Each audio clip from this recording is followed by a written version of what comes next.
গরিব ছিলাম, এই জায়গাটা আমরা পরিষ্কার করতে পারি নাই। কিছু বললেই আমার বিরুদ্ধে। আমি এখন কি করব বলেন? কারো বিরুদ্ধে বললে আমার বলে যে আগামীবার এমপি দেখতেন, তোমার ভোট নাই। আমি বলছি আমার আর এমপি লাগতো না। আরে নিজের জন্মস্থানের সেবা 5 বছর পাইছি, এর চেয়ে সৌভাগ্য আর কিছু হয় না। এটাই আমার জন্য যথেষ্ট।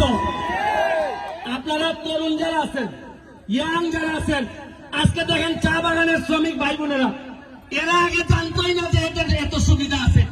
আমি কথা দিচ্ছি, আমার এলাকায় যত চা বাগানের শ্রমিকরা আছে তাদেরকে একটা পর্যটন নগরী বানাইয়া এরা যেন পিছনে তাকাইতে না হয়, এই ব্যবস্থা আমি করে দেবো সব চা বাগানে।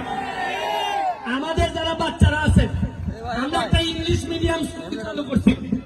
আমরা ইংলিশ মিডিয়াম বাচ্চারা পর্যটন নগরী বানাইতে গেলে ইংলিশ লাগবে, পর্যটন নগরী বানাইতে গেলে কম্পিউটার লাগবে। আমরা কম্পিউটারের ট্রেনিং শুরু করছি। আমরা ইংলিশের সাইফোর্স কোচিং এর সাইফোর্সকে নিয়ে আসছি আমরা সোনারঘাট মাধবপুরে। খালি এইটা না, আপনারা জেনে খুশি হবেন, হেলিকপ্টার আসা কোম্পানিরা আমার কাছে টাকা চাইছে। তারা সিলেট যাওয়ার সময় এরা সোনারঘাটে স্টপেজ দিতে চায়। যেভাবে এনা কাউন্টার, স্বাস্থ্যগঞ্জে যেভাবে এনা কাউন্টার আছে, এনা গাড়ি দাঁড়ায়।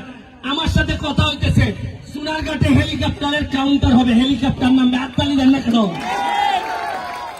আপনারা জেনে খুশি হবেন, আগামী মাসের দিকে আমাদের এখানে টেকনিক্যাল কলেজ হইতেছে।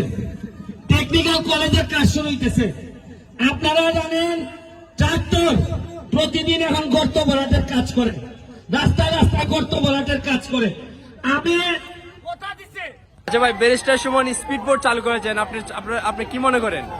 আমার ব্যারিস্টার সুমনকে কাজ করে অনেক ভালো লাগতেছে। আমার অনেক ভালো লাগতেছে দেখে, মানুষ অনেক উপকৃত হইতেছে দেখে অনেক ভালো লাগতেছে। আমিও মজা নিতেছি। ঠিক আছে, এনজয়। ভাই আপনি কি বলবেন?